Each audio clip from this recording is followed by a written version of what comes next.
This is the Lone Crater YouTube. We hope this video helps. You'll start by preparing the device, so have your Apple ID or Google account password ready. Open Settings now, then go directly to Screen Time or Digital Wellbeing.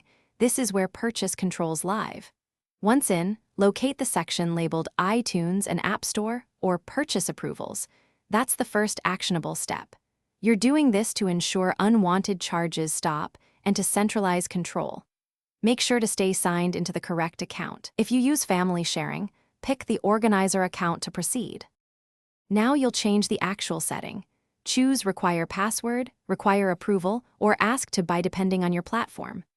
Tap that option, then select Always Require for purchases or include free downloads if you want total control. If you have family sharing, enable Ask to Buy for child accounts so purchases route to you.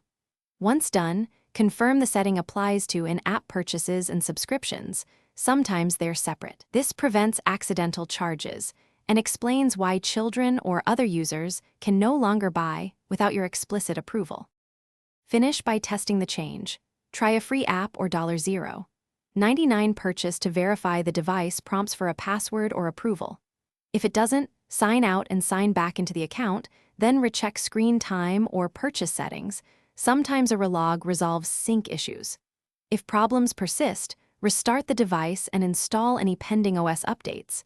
Make sure the Family Organizer account has proper privileges. One troubleshooting tip: if a family member is over the age limit, Ask to Buy won't apply.